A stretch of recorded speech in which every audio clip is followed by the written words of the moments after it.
Supreme court के लिए रवाना हो गई हैं पश्चिम बंगाल की मुख्यमंत्री ममता बनर्जी। एसआईआर के खिलाफ याचिका को लेकर सुप्रीम कोर्ट में आज सुनवाई होनी है। सुप्रीम कोर्ट में खुद दलील रखेंगी मुख्यमंत्री ममता बनर्जी, ये जानकारी मिल रही है। और अगर ऐसा होता है तो आप समझिए ये भी अपने आप में पहला मौका होगा जब कोई चुनी हुई मुख्यमंत्री खुद अपने मामले में पैरवी करती हुई नजर आएंगी। याचिकाकर्ता है ममता बनर्जी इस मामले में, और ऐसे में सुप्रीम कोर्ट में खुद अपने मामले की पैरवी ममता बनर्जी कर सकती है। सुप्रीम कोर्ट के लिए ममता बनर्जी निकल गई हैं। एसआईआर को लेकर ममता बनर्जी लगातार तीखे तेवर दिखा रही हैं। चुनाव आयोग को कटघरे में खड़ा कर रही हैं। चुनाव आयोग को बीजेपी के कठपुतली के तौर पर काम करने का आरोप लगाकर निशाने पर ले रही हैं। और अब बड़ी खबर यह कि ममता बनर्जी सुप्रीम कोर्ट के लिए निकल गई हैं। आज इस मामले में सुनवाई है, सुप्रीम सुनवाई एसआईआर के मुद्दे पर। पिछली सुनवाई इस मामले में सुप्रीम कोर्ट में 19 जनवरी को हुई थी, और ऐसे में अब आज जब सुनवाई होगी तो अपना पक्ष खुद रखेंगी ममता बनर्जी। सीधे आपको लेकर चलेंगे, हमारे साथ हमारे सहयोगी शिवांक इस वक्त मौजूद हैं, और जरा शिवांक से ही जान लेते हैं। शिवांक, क्या जानकारी मिल रही है सूत्रों के हवाले से? क्या है ममता बनर्जी की तैयारी? आज एसआईआर के मुद्दे पर खुद पैरवी करती हुई नजर आएंगी सुप्रीम कोर्ट में ममता?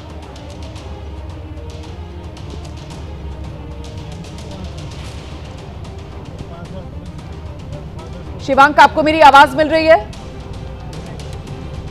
शिवांक से हमारा संपर्क अभी नहीं हो पा रहा है, लेकिन दरअसल ममता बनर्जी की गाड़ियों का काफिला जैसे जैसे सुप्रीम कोर्ट की ओर बढ़ रहा है, उसी काफिले के साथ साथ ही आप समझ सकते हैं एक तरीके से इस समय शिवांक भी चल रहे हैं। सीधे आपको लेकर चलेंगे। निपुण सहगल हमारे सहयोगी हमारे साथ जुड़ गए हैं, जरा निपुण से जानते हैं। निपुण, अपने आप में यह पहला मौका होगा जब एक चुनी हुई मुख्यमंत्री जो कि याचिकाकर्ता सुप्रीम कोर्ट में एक मामले को लेकर हैं, वो खुद मामले में पैरवी करें, अपना पक्ष रखें।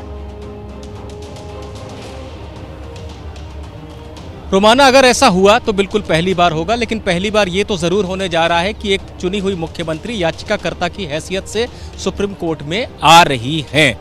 क्योंकि यहाँ पर यह समझना जरूरी होगा, इस तरह से एक हवा बना दी गई है कि ममता खुद पैरवी करेंगी, खुद पक्ष रखेंगी, खुद जिरह करेंगी। ये कोर्ट की मर्जी से होता है। जब वो कोर्ट में आएंगी, उनके वकील जजों से आग्रह करेंगे कि ये भी कुछ कहना चाहती हैं, अगर जज सहमत होंगे तब उन्हें मौका मिलेगा, ना कि ये पहले ही तय कर दिया गया है कि ममता आ रही हैं तो पक्ष रखेंगी ही रखेंगी। ये पूरी तरह से कोर्ट की मर्जी पर होता है। ये निश्चित रूप से इसी मामले में, एसआईआर के मामले में ही योगेंद्र यादव भी याचिका करता है, और उनको कोर्ट ने 2-3 बार मौका दिया है पहले। ऐसे में हम समझ सकते हैं कि अगर अनुरोध किया जाएगा तो शायद कोर्ट अनुमति दे दे, लेकिन ये कोर्ट पर निर्भर करता है। तो ममता बनर्जी आ रही हैं, ये बिल्कुल पहली बार ऐसा हो रहा है कि एक सिटिंग चीफ मिनिस्टर इस तरह से आ रही है याचिकाकर्ता के तौर पर। अब वो कोर्ट में बोलेंगी या नहीं बोलेंगी, ये कोर्ट की मर्जी पर निर्भर करता है। और ये मामला 19 जनवरी को भी सुप्रीम कोर्ट में सुनवाई के लिए आया था ना, किस तरीके से मामला कोर्ट में आगे बढ़ रहा है, जरा इसका ब्यौरा भी जल्दी से रख दीजिए निपुण सहगल। देखिए, टीएमसी के 2 सांसद हैं, डोला सेन और डेरेक ओब्रायन। उन लोगों ने पहले याचिका दाखिल की थी, दिसंबर में ही याचिका दाखिल कर दी थी जब एसआईआर शुरू हुआ था पश्चिम बंगाल में, ये कहते हुए कि बहुत व्यापक पैमाने पर गड़बड़ी हो रही है, लोगों के नाम कट रहे हैं, लोगों को मौका नहीं दिया जा रहा, दस्तावेजों को खारिज कर दिया जा रहा है। 19 जनवरी को जब ये मामला लगा था तो सुप्रीम कोर्ट ने पाया था कि 1 करोड़ से ज्यादा ऐसे लोग हैं जिनके नाम कट गए हैं अलग अलग कारणों से। जैसे कि मान लीजिए कि 25 लोगों के पिता के तौर पर एक ही व्यक्ति का नाम दर्ज है, तो सबको संदिग्ध मान के चुनाव आयोग ने बाहर कर दिया है। उसी तरह से अगर एक ही पते पर 500 लोगों का नाम दर्ज है तो उनको बाहर किया है। ऐसे ऐसे करके 1 करोड़ लोग ऐसे हो रहे हैं जिन्हें लिस्ट में नहीं रखा गया है। तो सुप्रीम कोर्ट ने कहा था कि इन लोगों को 10 दिन का और मौका दिया जाए ताकि ये अपना दस्तावेज पेश कर सके चुनाव आयोग के सामने। वो अवधि भी अब पूरी हो चुकी है, अब तो फाइनल लिस्ट का प्रकाशन होना है। तो सुप्रीम कोर्ट को यह भी तय करना है कि एसआईआर के मामले में अब कुछ करने की जरूरत है या चुनाव आयोग को अनुमति दी जाए कि अब आप फाइनल लिस्ट का प्रकाशन कर दीजिए। तो कुल मिलाकर यहाँ पर हमारे साथ हमारे सहयोगी अंकित गुप्ता भी इस वक्त मौजूद है, और जरा अंकित से ही जानते हैं। अंकित, तो आज अब इस स्टेज पर अगर ममता बनर्जी सुप्रीम कोर्ट पहुंच रही हैं, और जैसा कि ममता बनर्जी के जो पक्ष के लोग हैं उनकी तरफ से बताया जा रहा है कि वो कोशिश करेंगी खुद इस मामले में पैरवी करें, तो फिर ये मामला क्योंकि अदालत में तो निर्णायक मोड़ पर है, तो सियासी पोस्टरिंग ज्यादा नजर आती है ममता बनर्जी का, यूं अदालत जाना और खुद मामले में पैरवी करना। अंकित, देखिए सियासी पोस्टरिंग तो है ही, लेकिन रोमाना मैं ये भी बता देता हूँ, इस वक्त मैं जहाँ पर हूँ ये वही गेट है जहाँ से ममता बनर्जी अंदर आएंगी। तो फिलहाल उम्मीद की जा रही है अगले जो है 5 मिनट में ममता बनर्जी यहाँ पर पहुँचेंगी। लेकिन अब हम बात करते हैं ममता बनर्जी की। तो सियासी पोस्टरिंग है, लेकिन ममता बनर्जी का सबसे बड़ा तर्क क्या है, क्योंकि कल उन्होंने प्रेस कॉन्फ्रेंस की थी और हम लोगों से जो है मुलाकात और बातचीत भी हुई थी। तो ममता बनर्जी का उनका साफ तौर पर यह कहना है कि देखिए यहाँ पर करीबन 2 करोड़ लोगों के नाम को लेकर के संशय है। ये अपने आप में बड़ा फिगर है। क्यों? क्योंकि जो है करीबन जो है जहाँ पर 7 करोड़ मतदाता हो वहाँ पर 2 करोड़ लोगों के नाम का क्यों लेकर के ममता बनर्जी बात कर रही हैं, यानी कि करीबन 25% लोगों का नाम। अब ये 2 करोड़ नाम वो किस आधार पर कह रही हैं, पहले ये बता देते हैं, उसके बाद में बात आगे बढ़ाते हैं। 58 लाख लोगों का नाम जो ड्राफ्ट मतदाता सूची आई थी उसमें से हटाया गया है, जिसमें कहा गया डुप्लीकेट वोटर हैं, जिसमें मृतक हैं, जिसमें वोट ट्रांसफर हो गए। वो ड्राफ्ट मतदाता सूची में नाम हट गए हैं। लेकिन यहां पर जो ममता बनर्जी बात कर रही हैं वो बात कर रही हैं करीबन 1 करोड़ 30 लाख और मतदाताओं की। ये कौन से मतदाता हैं? ये वो मतदाता हैं जिनके फॉर्म के लिए कहा गया कि मैपिंग के दौरान, मैपिंग एक टेक्निक होती है जहां पर आप जो है फॉर्म में किस तरीके से भिन्नताएं पाई गई हैं, डिस्क्रिपेंसीज हैं, उस पर जो है गौर करते हैं। तो उसको जो है देखते हुए वो भिन्नताएं पाई गई और 1 करोड़ 30 लाख लोगों को नोटिस जारी किया गया है। उसमें क्या हुआ है, नोटिस जारी करके पूछा गया है कि आपने जो ये जानकारी दी है, लेकिन आपके द्वारा जो पहले दी गई जानकारी है या जो और जानकारियां दी गई हैं उसमें भिन्नता पाई गई है। एक उदाहरण जिसका अभी जिक्र निपुण भी कर रहे थे, उदाहरण के तौर पर अगर जो माता पिता और जो है जो उनकी संतान है उसमें जो है उम्र में जो फासला यहाँ पर जो है कुछ हलचल तेज हुई है। ममता बनर्जी का काफिला यहाँ पर पहुंचा है। जी हाँ, ममता बनर्जी का काफिला शायद संभवतः यहाँ पर पहुंचा है। हम कोशिश करते हैं यहाँ पर जो है पता करने की कि ममता बनर्जी का पहुंच गया है काफिला। इस वक्त की बड़ी खबर, ममता बनर्जी सुप्रीम कोर्ट पहुंची। ये तस्वीरें आप देख रहे हैं, ममता बनर्जी की गाड़ियों का काफिला है सुप्रीम कोर्ट में दाखिल हो चुका है। तो एसआईआर को लेकर पश्चिम बंगाल में गड़बड़ियां चल रही हैं। यही वो याचिका थी जिसको लेकर टीएमसी के सांसद उन्होंने सुप्रीम कोर्ट का दरवाजा खटखटाया था। इस मामले में पहले 19 जनवरी को सुनवाई हो चुकी है और आज जब इस मामले में अगली सुनवाई की तारीख है तो खुद ममता बनर्जी सुप्रीम कोर्ट पहुंच रही हैं, बल्कि उनकी गाड़ियों का काफिला सुप्रीम कोर्ट पहुंच गया है। अब सिर्फ और सिर्फ एक याचिकाकर्ता के तौर पर सुप्रीम कोर्ट में वो सुनवाई के दौरान वहां नजर आएंगी, या फिर जिस तरीके की सूत्रों के हवाले से खबरें मिल रही हैं कि ममता बनर्जी आज इस मामले में अपने मामले की पैरवी करती हुई भी खुद दिखाई सुनाई पड़ सकती है सुप्रीम कोर्ट में। इसको लेकर भी अभी तस्वीर साफ होने का इंतजार है। लेकिन अभी की बड़ी खबर ये, ममता बनर्जी सुप्रीम कोर्ट पहुंच चुकी हैं। लगातार एसआईआर को लेकर ममता बनर्जी मुखर तरीके से विरोध कर रही हैं। दिल्ली में डटी हुई हैं पिछले 3 दिन से। चुनाव आयुक्त को झूठा करार दे चुकी हैं, चुनाव आयुक्त को बीजेपी की कठपुतली करार दे रही हैं और ये सारी अनियमितताएं बंगाल में एसआईआर में जो की जा रही हैं वो सब बीजेपी के इशारे पर। इस तरीके की सियासी लड़ाई एसआईआर के मुद्दे को लेकर ममता बनर्जी पश्चिम बंगाल से लेकर दिल्ली की सड़क पर लड़ती हुई नजर आई हैं। लेकिन अब आज मामला सुप्रीम चौखट पर, सुप्रीम कोर्ट के भीतर होगा और ऐसे में यहां पर किस तरीके की दलीलें दी जाएंगी, मैं एक बार फिर से आपको लेकर चलूंगी। हमारे सहयोगी अंकित गुप्ता इस वक्त मौजूद हैं। अंकित, जिस बात का आप जिक्र कर रहे थे वो लॉजिकल डिस्क्रिपेंसीज को लेकर, वो तार्किक विसंगतियों को लेकर, जिसमें 19 जनवरी में जब सुनवाई हुई थी तो इसी वजह से तो अदालत की तरफ से 10 दिन का वो समय एक्सटेंड करके दिया गया था ना, कि जो भी गलतियां हैं या समय है वो बढ़ा दिया जाए, उसमें सुधार कर लिया जाए, मौका दे दिया जाए। तो फिर ऐसे में आज की ये सुनवाई महत्वपूर्ण क्यों हो जाती है? देखिए, महत्वपूर्ण इस वजह से हो जाती है क्योंकि जो अदालत ने पिछली सुनवाई के दौरान इसका संकेत भी दे दिया था कि हम इस डेडलाइन को बढ़ाने के पक्ष में नहीं हैं, और ये जो संकेत दिया था उसी के बाद में ममता बनर्जी की तरफ से ये याचिका दायर की गई और उन्होंने ये कहा है कि आखिर इतनी जल्दबाजी में ये प्रक्रिया क्यों अपनाई जा रही है। और जब बात हो रही है करीबन 2 करोड़ मतदाताओं के भविष्य की कि उनका नाम मतदाता सूची में आएगा नहीं आएगा, उनको जो है अवैध रूप से रहने वाला बता दिया जाएगा, इस तरीके से। और माना हमको भूलना नहीं होगा, अभी जो है परसों पश्चिम बंगाल की मुख्यमंत्री ममता बनर्जी जो दिल्ली में है वो चुनाव आयोग के दफ्तर भी गई थी और अपने साथ में उन ऐसे लोगों को लेकर के गई थी जिनका ये कहना था कि ड्राफ्ट मतदाता सूची में उनका नाम हटा दिया गया, उनको मृतक बता दिया गया, जबकि वो जीवित हैं। तो ममता बनर्जी ये बताने की कोशिश कर रही हैं कि किस तरीके से जो है ये जो पूरी प्रक्रिया चल रही है, एसआईआर की प्रक्रिया चल रही है, इसमें खामियां हैं। और कल भी जब ममता बनर्जी ने प्रेस कॉन्फ्रेंस की थी तो अपने साथ में दर्जनों ऐसे परिवार वालों को लेकर के बैठी थी जिनको जो ये कहा गया कि इनको ड्राफ्ट मतदाता सूची में ही मृतक बता दिया गया या ये कह दिया गया ये अपने पते पे नहीं मिले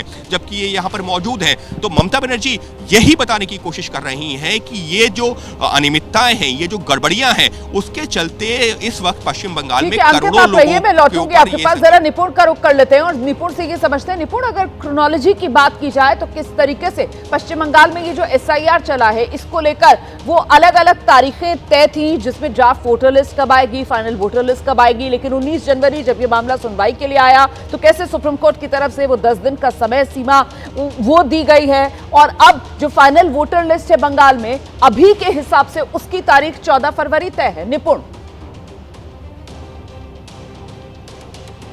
जी बिल्कुल, वो तारीख तय है और सुप्रीम कोर्ट ने एक एक्सटेंशन दे दिया था, लेकिन अब जो है चुनाव आयोग यही दलील देने जा रहा है कि हमको अब वाइंड अप करना है काम को, अनिश्चित काल तक इसको नहीं बढ़ा सकते हैं। और मुख्यमंत्री ममता बनर्जी की मौजूदगी इसलिए लग रही है कि वो एक अपनी तरफ से कोर्ट से अनुरोध करें और जजों को सहमत करने की कोशिश करें कि इस समय अवधि को और बढ़ा दिया जाए और चुनाव आयोग के बारे में जहां तक हो सके जितनी बातें हो सकें उनको कहें। लेकिन जैसा कि अंकित ने भी आपको बताया कि पिछली सुनवाई में जज बहुत ज़्यादा सहमत नजर नहीं आ रहे थे इस बात से कि इसको अनिश्चित काल तक बढ़ाया जाए। तो ऐसे में ममता बनर्जी की मौजूदगी कितना असर डालती है, क्या सुप्रीम कोर्ट ये पाता है कि थोड़ा सा एक्सटेंशन और दिया जा सकता है कुछ कमियों की तरफ अगर ममता या उनके वकील इशारा करते हैं और कोर्ट कहता है ठीक है, ऐसा नहीं लगता है कि जो ये प्रयास है कि बहुत लंबा ये खिंच जाए उस पर कोर्ट सहमत होने जा रहा है। हो सकता है कि थोड़ा बहुत मार्जिन इनके लिए और निकाला जाए यहाँ। अच्छा निपुण, देखिए ये तो वाकई में ऐतिहासिक है, ये तो बिल्कुल नया है कि चुनी हुई मुख्यमंत्री जो है वो खुद सुप्रीम कोर्ट में जा रही हैं जब उनका मामला सुनवाई के लिए आ रहा है। और जैसा कि आपने कहा कि देखिए अभी इसका इंतजार करना होगा कि वो पैरवी करती हुई दिखाई देंगी या नहीं, क्योंकि इसकी इजाजत जो है वो जो जज होते हैं उनको देनी होती है, तो वो पैरवी करेंगी या नहीं इसको लेकर नजर बनी रहेगी। लेकिन सवाल मेरा ये है कि इस पूरे मामले में कोई नई दलील ऐसी नजर आ रही है क्या जो अभी तक टीएमसी की तरफ से अदालत के सामने नहीं रखी गई है और आज जो रखी जाएगी? ममता बनर्जी की तरफ से पिछले दिनों जो बात कही गई है दिल्ली जब वो आई हैं कि साहब चुनावी राज्य बंगाल, चुनावी राज्य तमिलनाडु, यहां पर तो एसआईआर करा रहे हैं, चुनावी राज्य असम वहां पर एसआईआर नहीं करा रहे हैं। तो कुल मिलाकर दलीलें वही पुरानी हैं घुमा फिरा कर जो वो रख रही है मीडिया के माध्यम से देश के सामने। कुछ नया जो आज अगर खुद पैरवी करती सुनाई पड़ती है ममता बनर्जी तो उनकी तरफ से कोर्ट के सामने रखा जा सकता है क्या? देखिए, अब अगर वो तर्कश में कोई छुपा हुआ तीर लेकर आई हैं तो वो तो तभी पता चलेगा जब वो बोलना शुरू करेंगी।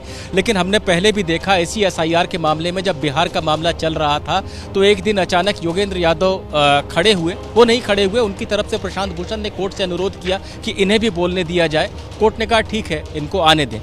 जब योगेंद्र यादव आगे आए तो अपने साथ 3-4 लोगों को ले आए और उनको कहा कि देखिए इनको मृतक बता दिया गया है, इनका नाम काट दिया गया है। तो कोर्ट ने कहा चुनाव आयोग से कि इसको देखिए, और चुनाव आयोग ने बाद में कोर्ट को अगली सुनवाई में जानकारी दी कि ऐसा कुछ नहीं है और इन लोगों को नोटिस दिया गया था, ये खुद पेश नहीं हुए हैं। तो इस तरह से एक सरप्राइज योगेंद्र यादव ने रखने की कोशिश की थी। हो सकता है ममता बनर्जी भी कुछ ऐसा करने की कोशिश करें। लेकिन मैं बार बार ये बताना चाहूँगा क्योंकि बहुत सालों से कोर्ट में आ रहा हूँ, तो ये जो एक हाइप क्रिएट होता है कि इसके ये कोई आ गया कोर्ट में या वो कोई आ गया, इन बातों से जजों को कोई फर्क नहीं पड़ता है। उनके लिए ममता बनर्जी सिर्फ एक याचिका करता है जिन्होंने तृणमूल कांग्रेस के अध्यक्ष की हैसियत से याचिका दाखिल की है। अगर वो बोलने की अनुमति चाहेंगी कि कोर्ट उन्हें दे तो कोर्ट उदारता दिखाते हुए दे भी देगा और उन्हें 5-10 मिनट बात रखने का मौका देगा। लेकिन उनके पद या पदवी से कोर्ट को कोई फर्क नहीं पड़ता। हाँ, बिल्कुल, बहुत बहुत शुक्रिया आपका निपुण सहगल। मैं जानती हूँ आपको कोर्टरूम के भीतर जाना होगा, बहुत शुक्रिया आपका। आप जाइए कोर्टरूम के भीतर और जैसे जैसे आप जानकारियां आगे बढ़ाएंगे अंकित गुप्ता के माध्यम से वो हम दर्शकों तक पहुंचाएंगे। फिलहाल आप देख रहे हैं हमारे साथ शिवांग भी इस वक्त मौजूद है, अंकित तो लगातार बने हुए हैं हमारे साथ। शिवांग, आप उसी गाड़ियों के काफिले के साथ साथ चल रहे थे जो ममता बनर्जी की गाड़ियों का काफिला था। ममता बनर्जी की गाड़ियों का काफिला कितना बड़ा, कुछ जानकारी मिल पा रही है कि ममता बनर्जी वो प्रेस कॉन्फ्रेंस में जिन लोगों को लेकर साथ आ रही थी कि देखिए इनको मरा हुआ बता दिया है, ये तो जिंदा है, क्या इस तरीके के कुछ लोगों को भी अपने साथ कोर्टरूम में लेकर गई है क्या आज?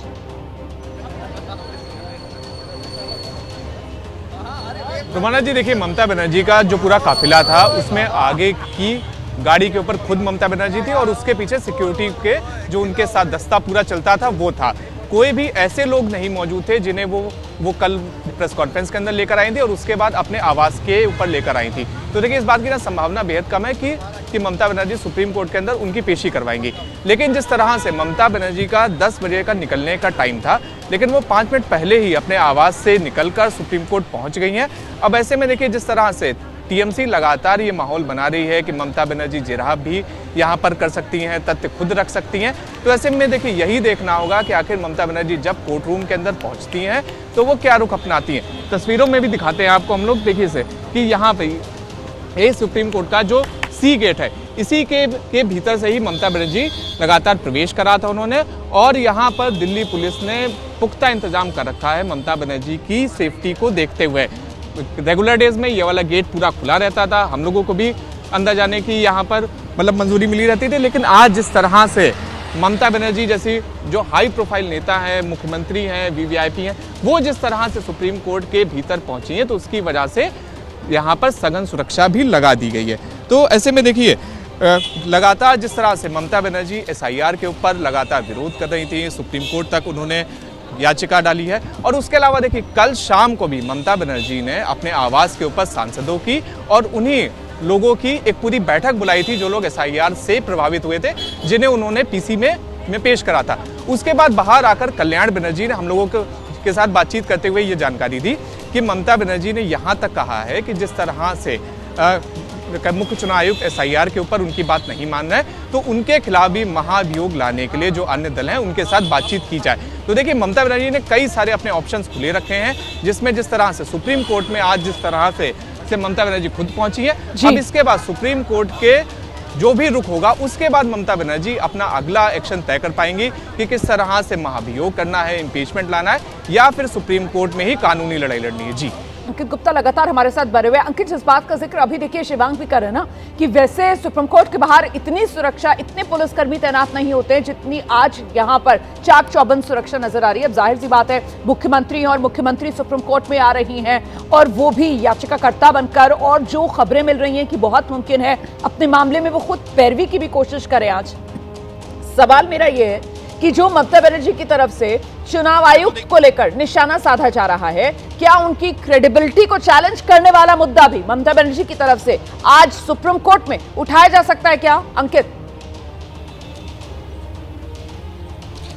देखिए कल जब ममता बनर्जी से यही सवाल मैंने पूछा था तो उनका ये कहना था कि मुझे जो है न्यायपालिका पर पूरा भरोसा है, जो भी जो है कानून की प्रक्रिया होगी मैं उसका सम्मान करूंगी, लेकिन अपनी बात जरूर वहां रखूंगी। लेकिन रोमाना जो आम दिनों की तुलना में एक और अलग क्या हुआ है, जो तस्वीरें भी हमने दिखाई हैं, जो देखिए ममता बनर्जी जिस गाड़ी में बैठ के आई थी वो गाड़ी जो है सीधा जो सुप्रीम कोर्ट का जो है मुख्य गेट है, जहाँ से जो है मेन जो बिल्डिंग स्टार्ट होती है उसके ठीक पास में जो गेट बना हुआ है वहां से भी अंदर गई है। आप यकीन मानिए अमूमन जो है इन गेट से कोई गाड़ियां आपको अंदर जाते हुए नहीं दिखती हैं, यदा कदा होता है। और आज वो दिन है यदा कदा वाला जब एक मुख्यमंत्री की गाड़ी सीधा जो है सुप्रीम कोर्ट के उस जगह तक पहुंची है जहां पर अमूमन जो है जजेस की गाड़ियां जरूर जाती हैं, लेकिन ऐसे जो किसी बड़े से बड़े वकील की भी नहीं जाती हैं। तो ये एक जरूर है। और दूसरी बात सिक्योरिटी को लेकर के है, पहले मैं वो भी बता देता हूं। ममता बनर्जी से कल जब मैंने सवाल पूछा कि आखिर इतनी बड़ी संख्या में सुरक्षा बल आपके साथ में बंगाल से आया, ऐसी जानकारी मिल रही है, तो उन्होंने कहा कि देखिए मैं तो जो है मेरे पास में जो सुरक्षा बल है वो तो है ही, क्योंकि वो मेरी सुरक्षा में है, लेकिन दिल्ली पुलिस को जितनी बड़ी संख्या में तैनात किया गया है, पुलिस को इतनी बड़ी संख्या में तैनात किया गया है, वो ये दिखाता है कि किस तरीके से केंद्र सरकार के ऊपर उन्होंने निशाना साधा था, हमको रोकना चाहती है। तो एक तरह से ममता बनर्जी कोर्ट से लेकर के संसद और संसद से लेकर के सड़क तक ये जो है इस मुद्दे को लेकर के जाना चाहती हैं।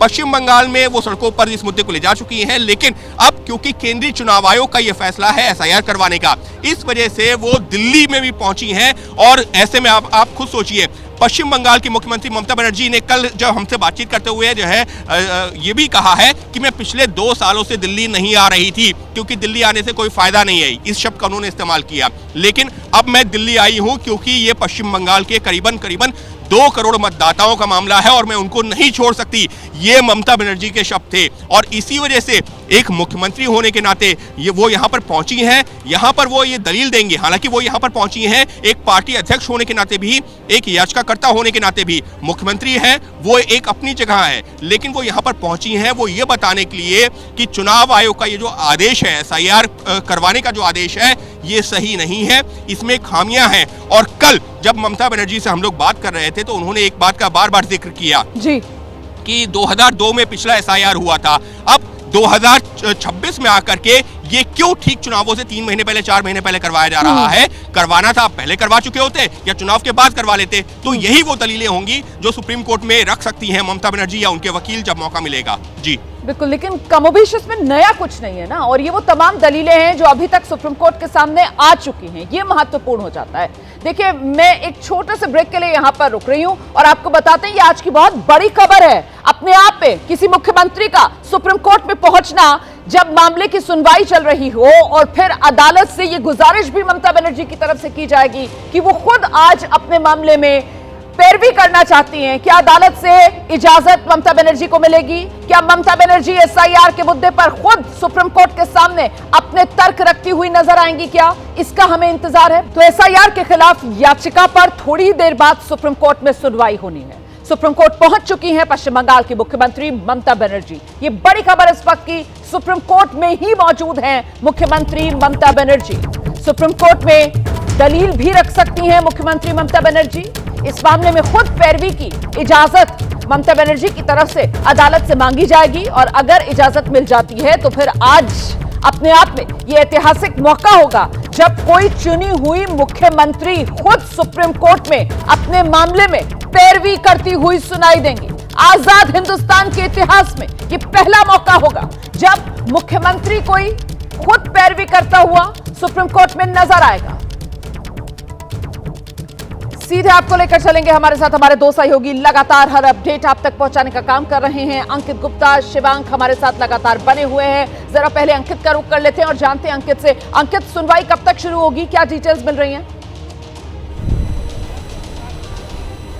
देखिए, बेंच अब से जो है 5 मिनट के अंदर बैठ जाएगी। जो मुख्य न्यायाधीश की जो बेंच है वो बैठ जाएगी, लेकिन उससे पहले भी कुछ मैटर्स होते हैं, यानी कि जो मामले की जो सुनवाई है वो उससे पहले कुछ और मामलों की सुनवाई होगी, जिसमें पहले जो है कुछ अर्जेंट जो मामले होते हैं जिसको मेंशनिंग के जरिए लाया जाता है वो होते हैं। उसके बाद में जो सीक्वेंस होता है, हालांकि हमको जानकारी मिली है कि जो कुछ महत्वपूर्ण मामले हैं जिनको जो कोर्ट चिन्हित करती है उन मामलों में जो है ममता बनर्जी का ये केस भी है, लेकिन उम्मीद ये की जा रही है कि शायद उसमें अभी 15 से 20 मिनट का कम से कम वक्त लग सकता है। हालांकि मुख्यमंत्री खुद यहाँ पर मौजूद है, तो ऐसे में कोर्ट भी कभी कभी, हालांकि वैसे तो पूरी प्रक्रिया होती है, लेकिन जब ऐसे में जहां पर जो है एक संवेदनशील मामला होता है, मुख्यमंत्री की सुरक्षा वहां पर होती है, तमाम चीजें होती हैं, कभी कभी ये जो है कभी कभी होता है वो कोर्ट के डिस्क्रिप्शन पर होता है, कभी कभी कोर्ट उन मामलों में और ज्यादा प्रायोरिटी देती है। देखना होगा कि इस मामले पर क्या रहता है, लेकिन उम्मीद की जा रही है कि ये जो है मामले की सुनवाई 11 बजे तक शुरू हो सकती है, या मुमकिन है उससे पहले भी शुरू हो जाए। लेकिन महत्वपूर्ण क्या है? महत्वपूर्ण यह है कि यहाँ पर जो है जो ममता बनर्जी पहुंची हैं, तो वैसे तो जो है इस मामले में पहले से ही जो है वरिष्ठ वकील हैं मेनका गुरुस्वामी, उसके अलावा कपिल सिब्बल, ये तमाम लोग मौजूद हैं। क्या ममता बनर्जी को, हालांकि अगर ये वैसे बताना चाहें अपने दर्शकों को, तो ममता बनर्जी जो है उनके पास में वकालत की डिग्री है, उन्होंने लॉ किया हुआ है, लेकिन सिर्फ लॉ जो कर लेने से आप जो है वहां पर किसी भी कोर्ट में दलील नहीं दे सकते हैं। उसके लिए बाकायदा रजिस्ट्रेशन होता है, एम्पैनलमेंट होता है, तमाम चीजें होती हैं जो प्रक्रिया का हिस्सा होती हैं। तो ऐसे में क्या ममता बनर्जी को एक याचिका के तौर पर, क्योंकि कभी कभी जब कोर्ट में सुनवाई होती है तो कोर्ट जो पिटिशनर इन पर्सन के तौर पर, यानी कि जो याचिकाकर्ता अगर खुद कोर्ट में मौजूद होता है और वो कोई बात कहना चाहता है तो उसको मौका दिया जाता है, जिस बात का जिक्र कुछ देर पहले हमारे सहयोगी निपुण सहगल कर रहे थे कि योगेंद्र यादव के मामले में भी जब जो योगेंद्र यादव के वकील ने कहा कि इनको भी बोलने का मौका दिया जाए, ये भी कोई बात करना चाहते हैं, तो कोर्ट ने योगेंद्र यादव को भी अनुमति दे दी थी। तो मुमकिन है कि ममता बनर्जी के वकील की तरफ से भी इस तरीके की बातें कही जाए कि ममता बनर्जी भी, क्योंकि इस मामले में याचिका करता है, उनको बोलने की अनुमति दी जाए, तो मुमकिन है कोर्ट की तरफ से वो अनुमति दी जा सकती है। और देखना होगा कि ममता बनर्जी आखिर जिस बात का आप जिक्र कर रही थी कि नया क्या लेकर के आती हैं। जी, इंतजार तो इसी बात का है ना कि नया क्या लेकर आती हैं, वो कौन सी नई दलील, क्योंकि अगर खुद ममता बनर्जी पहुंची हैं सुप्रीम कोर्ट में आज सुनवाई के दिन, तो फिर आखिर इसका मकसद क्या है? क्योंकि अगर कुछ नई दलील ममता बनर्जी की तरफ से आज सुप्रीम कोर्ट के सामने नहीं रखी जाएगी तो फिर उनकी मौजूदगी को सुप्रीम कोर्ट में उनके जो विरोधी हैं, उनके जो विपक्षी हैं, उनकी तरफ से तो यही कहा जाएगा ना कि कहीं ना कहीं अदालत पर दबाव बनाने की एक कोशिश, एक टैक्टिक जो ममता बनर्जी की तरफ से अपनाया गया है। फिलहाल सीधे आपको लेकर चलेंगे, हमारे साथ शिवांक लगातार बने हुए हैं। शिवांक, ममता बनर्जी बतौर याचिकाकर्ता आज सुप्रीम कोर्ट में पहुंची हैं और इस मामले में जो अन्य याचिकाकर्ता टीएमसी के सांसद, जिसमें डोला सेन से लेकर डेरेक ओब्रायन तक हैं, उनको लेकर क्या जानकारी मिल रही है? क्या वो भी कोर्ट रूम में मौजूद रहेंगे जब ये सुनवाई चल रही होगी आज? शिवांक।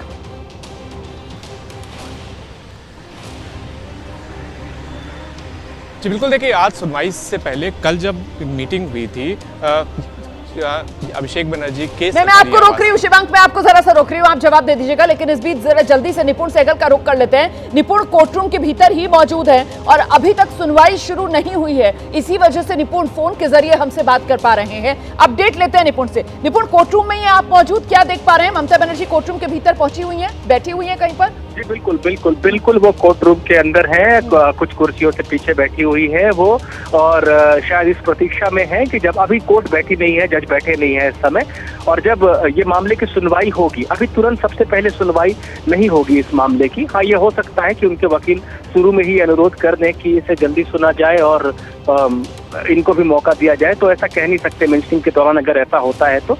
लेकिन जो सीक्वेंस है कोर्ट में सुनवाई का, उसके हिसाब से करीब 1 घंटे बाद ये मामला आएगा, और जब मामला आएगा तब उनके वकील अनुरोध करेंगे जजों से।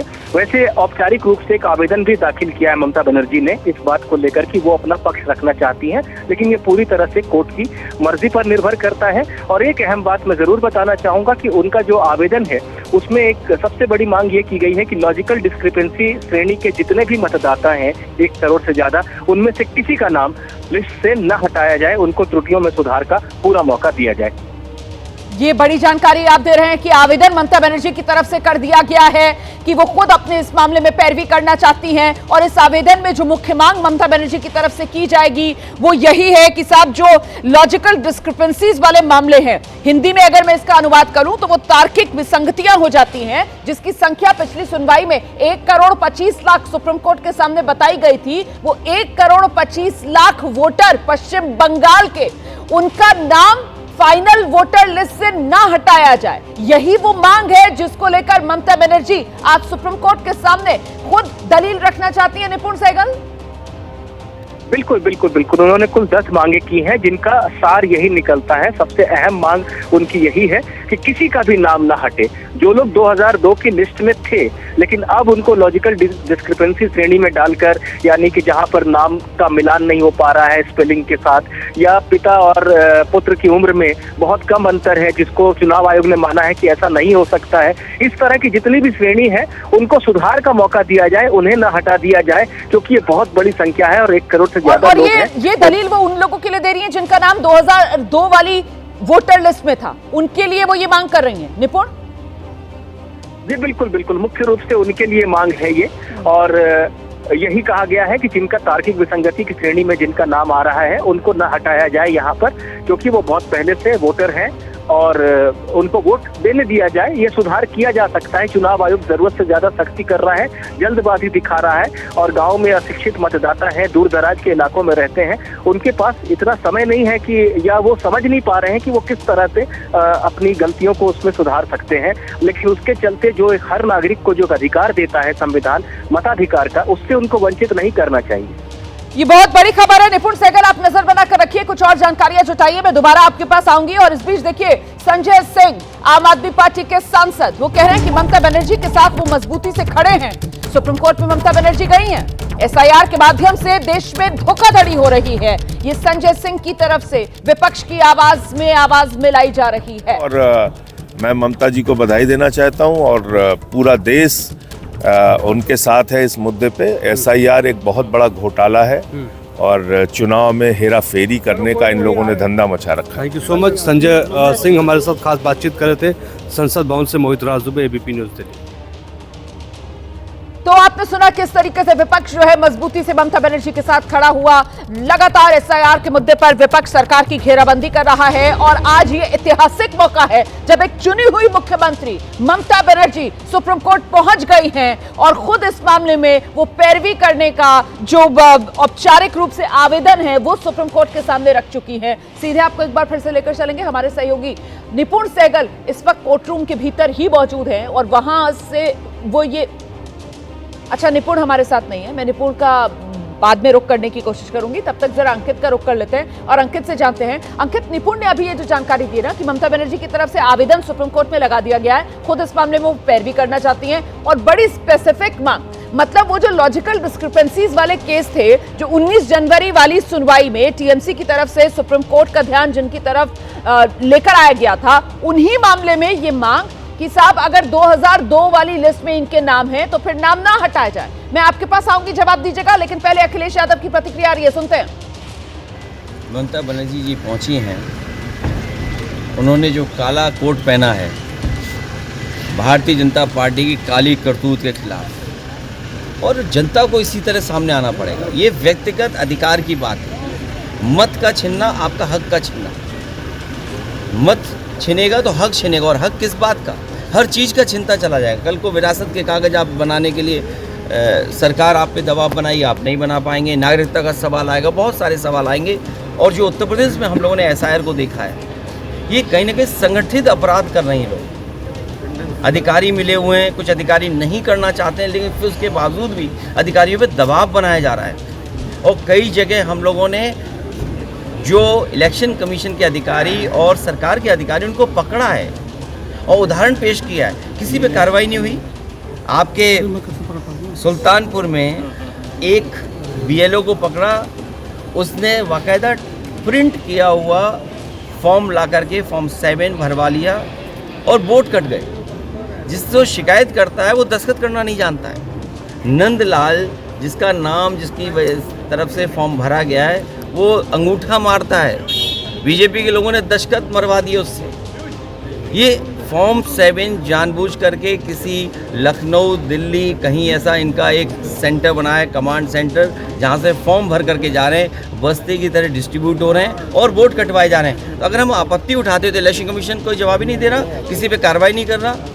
लगता तो ये कि साठगांठ इतनी पक्की है कि भविष्य में हो सकता है इलेक्शन कमीशन में भी बिल्डिंग पे उनके भारतीय जनता पार्टी का झंडा लग जाए। अखिलेश जी, ममता बनर्जी ने कहा है कि अगर ज्ञानेश कुमार के खिलाफ इम्पीचमेंट मोशन आता है तो वो उसका समर्थन करेंगे। हम आदरणीय ममता बनर्जी के पक्ष में हैं, उनके साथ। लोकसभा में जिस तरह से हंगामा हुआ, 8 सदस्यों को निलंबित कर दिया गया, क्या करेंगे?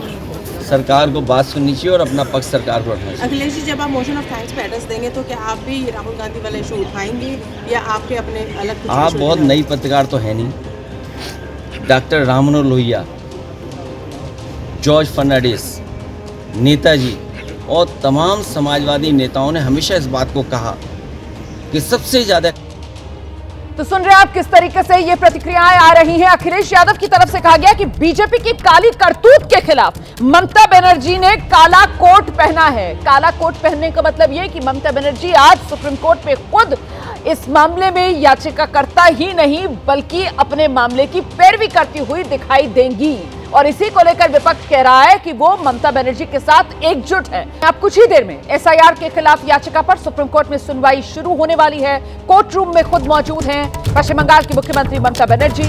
एसआईआर पर सुनवाई के लिए बेंच बैठ गई है। ये बड़ी खबर इस वक्त सीजीआई की अध्यक्षता में ये बेंच है जो बैठ गई है और यही बेंच सुनवाई कर रही है एसआईआर के खिलाफ। पश्चिम बंगाल में टीएमसी की तरफ से ये याचिका जो सुप्रीम कोर्ट में लगाई गई है। सीधे आपको लेकर चलेंगे, हमारे साथ हमारे सहयोगी अंकित गुप्ता इस वक्त मौजूद हैं। अंकित, कब तक सुनवाई शुरू होगी? बेंच बैठ गई है। बिल्कुल रोमाना, देखिए बेंच बैठ गई है, लेकिन कुछ पहले अपने दर्शकों को जो हम जानकारी दे रहे थे कि उससे पहले जो ममता बनर्जी का जो मामला है उससे पहले भी कई और मामले भी लिस्ट हैं और इस वजह से पहले उन मामलों की सुनवाई शुरू हुई है। सबसे पहले प्रक्रिया होती है जो नए मामले जो एजेंसी के आधार पर लाए जाते हैं उनकी होती है, उसके बाद में जो सूचीवार तरीके से जो बाकी मामले होते हैं उनकी होती है। लेकिन कभी कभी ये कोर्ट का डिस्क्रिप्शन होता है, यानी कोर्ट जो है अपनी एक तरह से जो है परिस्थितियों को देखते हुए फैसला लेती है कि क्या किसी मामले की सुनवाई पहले की जा सकती है, क्योंकि अगर जो है लिस्ट के हिसाब से मामले की सुनवाई होगी तो मान सकते हैं कि ममता बनर्जी की याचिका पर सुनवाई 11:15 साढ़े 11 बजे के आसपास शुरू हो सकती है। लेकिन कभी कभी जो परिस्थितियों को देखते हुए, जैसे अगर हम आज की बात करते हैं तो आज यहाँ पर बड़ी संख्या में सुरक्षा बल को तैनात किया गया है, मुख्यमंत्री की सुरक्षा भी यहाँ पर मौजूद है, तो ऐसे में कभी कभी जो है कोर्ट इन परिस्थितियों को देखते हुए उन मामलों की सुनवाई पहले कर देती है। क्या आज ऐसा करेगी? अभी तक तो जो है नहीं सुनवाई शुरू हुई है, देखना होगा कि कोर्ट की क्या जो है कोर्ट का क्या रुख रहता है। लेकिन इस सबके बीच में हमारे सहयोगी निपुण सहगल ने जो जानकारी दी है, अगर हमारे पास में वक्त है तो वो हम अपने दर्शकों को जरूर बता सकते हैं, क्योंकि ममता बनर्जी ने वैसे तो देखिए 1,25,00,000 लोगों को लॉजिकल डिस्क्रिपेंसी और जो है नोटिस जारी किया गया है, लेकिन जो ममता बनर्जी साफ तौर पर बात कर रही है उसमें से करीबन 70 लाख लोगों के नाम की बात कर रही हैं जिनको लॉजिकल डिस्क्रिपेंसी की श्रेणी में रखा गया है। तो ममता बनर्जी का ये कहना है कि इन लोगों को जो नोटिस जारी किया गया है तो उनको वक्त दिया जाना चाहिए कि अगर उनके फॉर्म में कहीं अनियमितता है, कहीं जो त्रुटि हुई है तो उसको सही कर सकें। और मैं रोमाना बात कर रहा था ममता बनर्जी से कल, तो उन्होंने जो उदाहरण मेरे सामने रखा था अमर्त्य सेन का भी।